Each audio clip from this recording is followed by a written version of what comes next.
What's going on, people? Welcome to One More Watch, please. Today, we have a very special guest, someone who's made a significant mark in the watch community. He's the founder of Worldtime UK, an event that brings watch collectors, watch enthusiasts, and top tier brands together.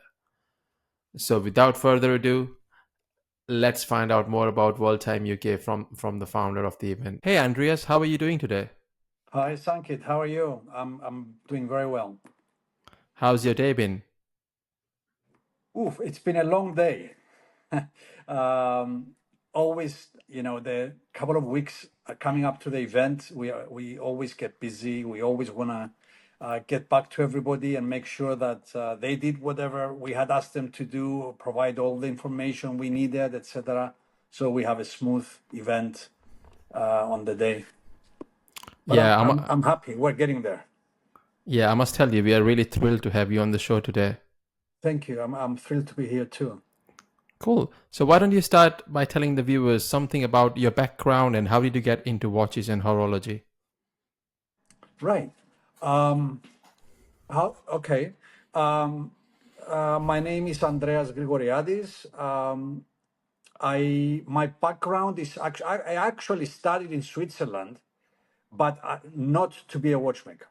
I studied to be a hotel manager, and I spent my first 25 years working professionally as a hotel manager. Um, After I retired from being a hotelier, I decided to pursue my hobby, which was, of course, watches. How did I start an interest in watches? In the late 80s, when I was a teenager, we did our first diving lessons. I live in Cyprus on an island. We're surrounded by beautiful sea. We live by the sea. We love the sea. So me and my mates, 15, 16-year-olds, we took our first diving lessons. And back then, there were no diving computers, the large screen things you have on your wrist now. You had to have a watch. There was no other way. You couldn't dive without a buddy and without a watch. And the watch had to have a bezel because that was the only way for you to time sessions underwater. I went out and bought a watch. Don't ask me what brand it was. I remember it was black PVD. It was quartz, and I had it for a couple of years. It had no leaks, and it was cheap, but it worked. So uh, after that, I remember at the age of 19, when I was going to university in Switzerland, my dad took me to buy me an overcoat, which we don't have here in Cyprus. I mean, you don't. It's a sunny island. You don't have an Yeah. overcoat. So he said to me, "What else do you need?" I said, "I need a watch." So, Switzerland, I guess you have to have a watch in Switzerland. So he bought me a nice Timex back then. And that's how I started. And then, I found myself in the late 80s in Switzerland in the middle of the Swatch boom.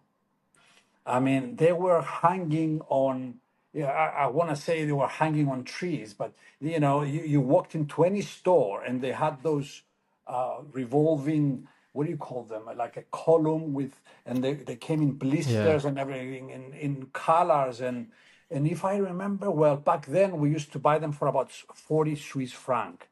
Yeah, and they were beautiful. We all wore them, and we had two or three of them if we could afford them. You know what I mean? Yeah. And so that was how I started. Cool. Sounds Yeah, good. Sounds like a really interesting story. Thanks for yeah. sharing that. Thank you. Uh, and how did the World Time UK came into existence, and what kind of challenges did you face while sort of creating that event? Okay. Well, we didn't set out to create an event. So any challenges we found came slowly along the way as we started from having a get together to finding ourselves in the middle of a huge room with 50, 60 tables for brands around us. How did we start? It started earlier. In the 2011 is when I started working professionally in watches. I opened my own store. Before that, I had an eBay store, but really professionally with a high street store. That was in 2011. And I remember the first week I was sitting in my store and I said, okay, well, what else can I do online to help my stores? And back then, that's 13, 14 years ago, there were very, very few watch groups. Nowadays, there is hundreds of them. Yeah. So I was on Facebook and I said, I know what to do. I'll create a couple of groups. And I created 5 groups on the same day. Divers watches, chronograph watches, vintage timepieces, what's the other two that I made? Aviator watches and celebrity watches. And out of the 5, divers watches kind of took on a little faster than everything else. I guess it was the Jeune that worked really well in the beginning, the sporty watch. It wasn't necessary, a group for divers. It was a group for watches that had a diving capability, or at least at 10 atmosphere of 100 Yeah. meters of waterproofness. And I got a couple of friends together, and I said, "Hey, you want to be an admin with me?" And we get to chat every day, etc. And before you knew it, one day we said, "My God, we have 15,000 members." You Wow. know, and I mean, we couldn't understand it. I'll remember the one other group that was what was it called? Wristwatch, I think it was called. There was one other group back then that was run by a guy in Switzerland. I think it was called Wristwatch or something like that.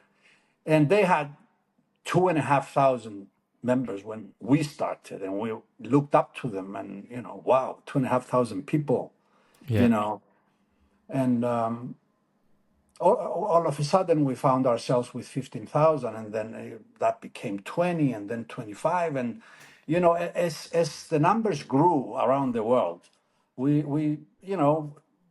became friendly with people, and people were saying things like, hey, we should meet for a beer, and how nice would it be to meet up for a drink, or to show each other our watches. And at some point we said, okay, well, I had to go to travel. I used to travel for because my primary area of let's say expertise was vintage watches. Yeah. So I used to travel a lot to Europe, to Zurich, to Paris, to Vienna, to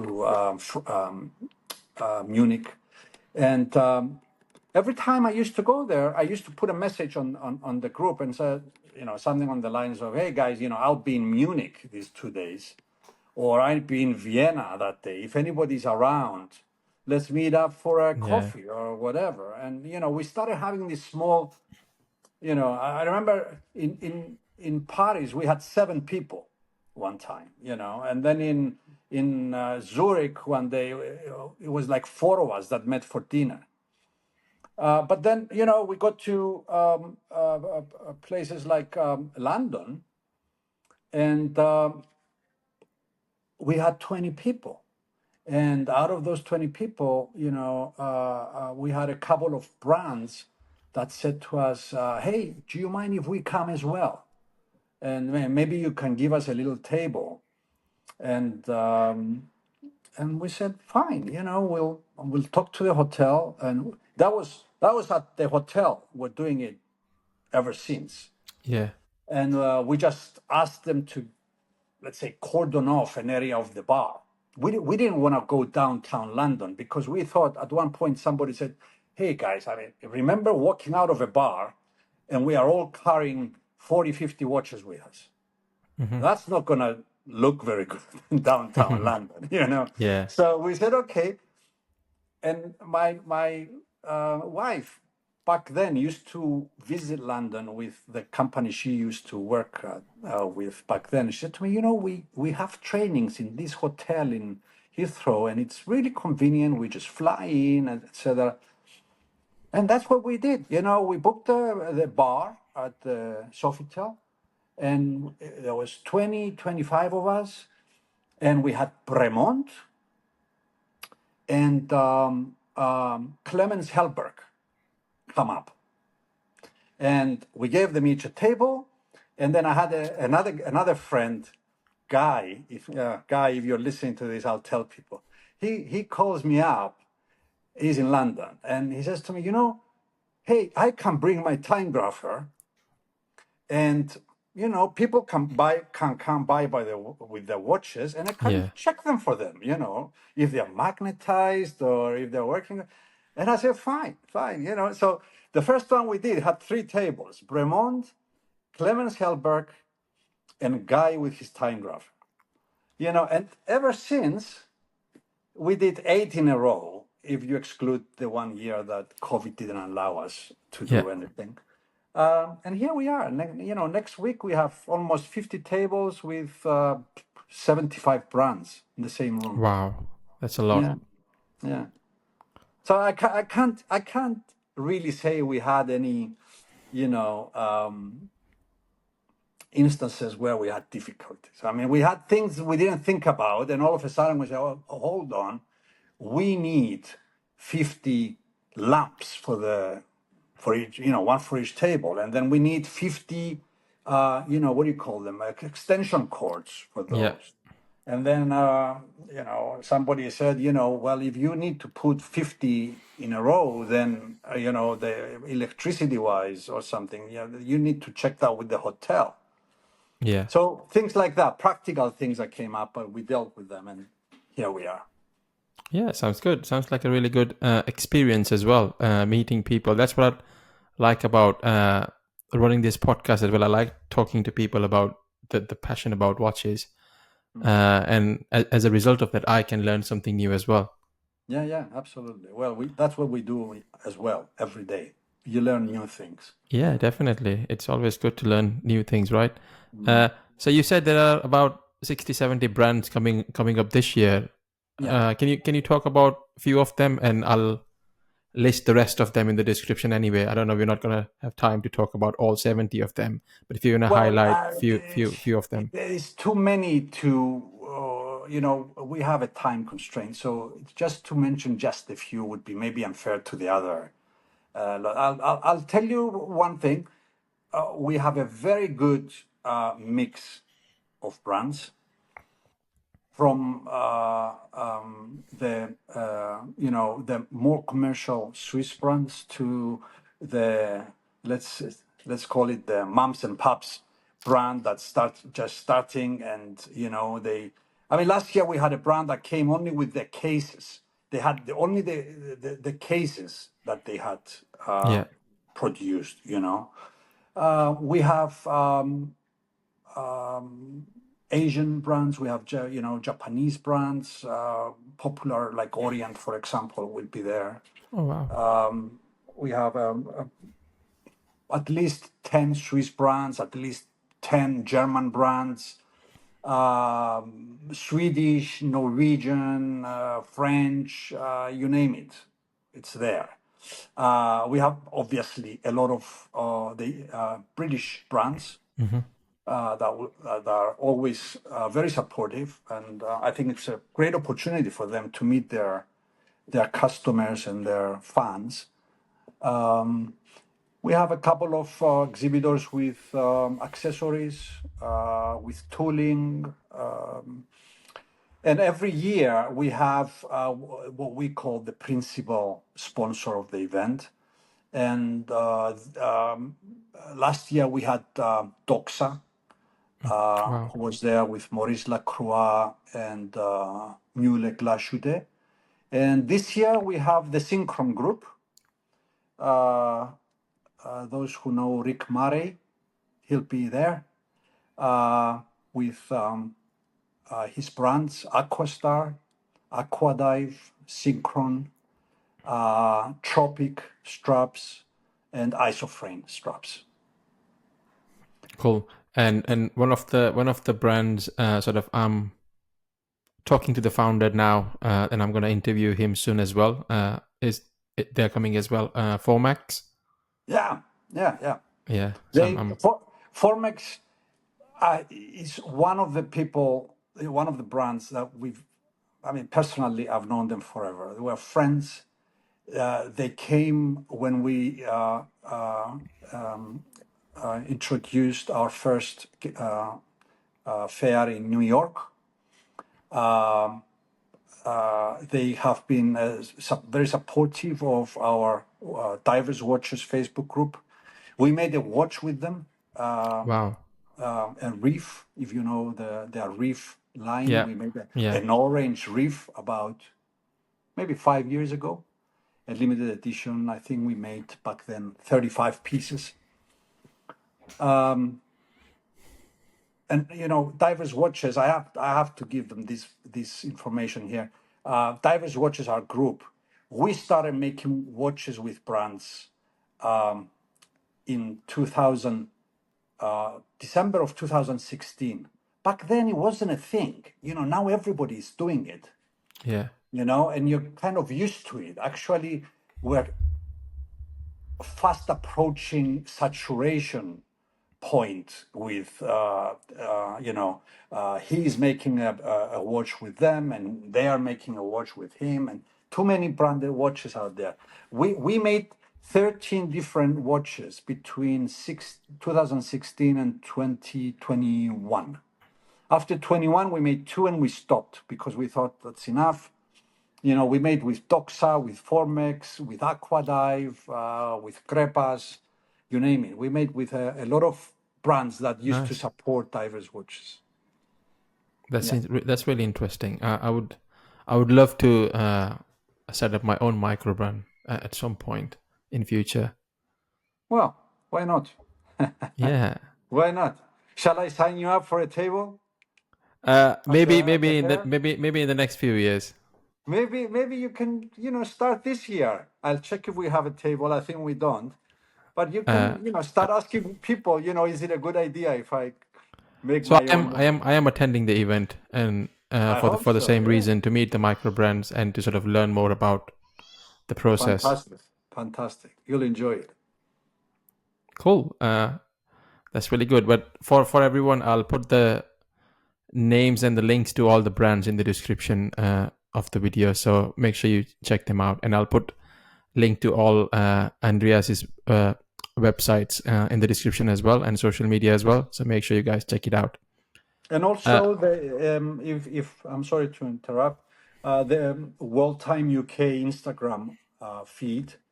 All the news are always there. We regularly update with who is coming, layout of the room, information about the event, times, locations, how many brands, who is there.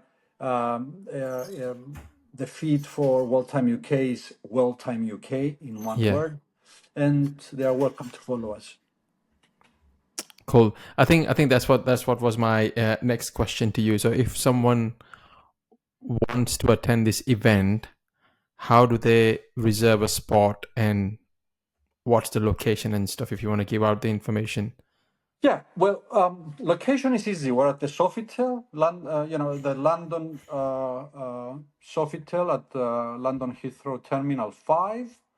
Very easy access from downtown London. I mean, the train arrives right under the hotel reception. You just walk up the escalator and you're practically 20 feet away from the event entrance. Yeah, Lovely, big, spacious five-star hotel, restaurants, bars, etc. Really come out for the day. Bring friends, bring family. That's one of the things we think we do differently. Is that we are a destination purpose event. You Yeah. come there for the event. We don't get people from the outside. Some people come in from the hotel because it's a big hotel, but we are a limited amount of time. We are not 2 or 3 days long. It's Hmm. one day on the 28th of September, Saturday, 2 to 7 p.m. Doors will open at 2. They will close at 7. Don't go away. We'll go to the bar, have a drink, have a nibble if you want. There is some full menu there. And, you might be having a beer next to your favorite brand owner. You never know because they Yeah. all also stay there. We have friends that come from all over the UK, some of them from Europe, to stay 1 or 2 nights at the hotel, with their significant Hmm. other. They come and make it a little getaway. Yeah. Um, and now we do not charge an entrance. Worldtime UK has an open door policy for the public. Because others do, we kept getting the question, where on Eventbrite do I get a ticket, etc. So this year, we do have an Eventbrite link, and you get a free ticket. So Hmm. if you want to get a ticket from Eventbrite, and that's lovely. It puts it already in your telephone Yeah. calendar and everything. Go ahead and get one from there, and just come up to the reception at the entrance of the event. If they need to tell you something, if there's any news, or they need to give you something, or if they will show you around the room and tell you maybe how the whole thing works. And we have there's an adjacent bar inside the exhibition fair, so you can get yourself a little drink and walk around and enjoy the time with other like-minded people. Yeah. Sounds good. I'm really looking forward to doing that. Yeah. Uh, and if someone wants to buy the ticket, I'll put the Eventbrite link in the description below. But the Well, there's link no. will also be on the Worldtime UK website and their Instagram as well. You can, but they're not buying anything. They're getting a free ticket, Yeah. or they're buying a zero value ticket. Yeah, definitely. So make sure you're not missing out. Yeah, yeah. Cool. So yeah, Andreas, thanks for joining us today. It's been a pleasure talking to you. Thanks for And I'm inviting really me. I looking enjoyed it. forward to meeting you in person on the 28th. Fantastic, fantastic. Again, thank you for inviting me. Very, very kind of you. No problem. The pleasure is mine. See you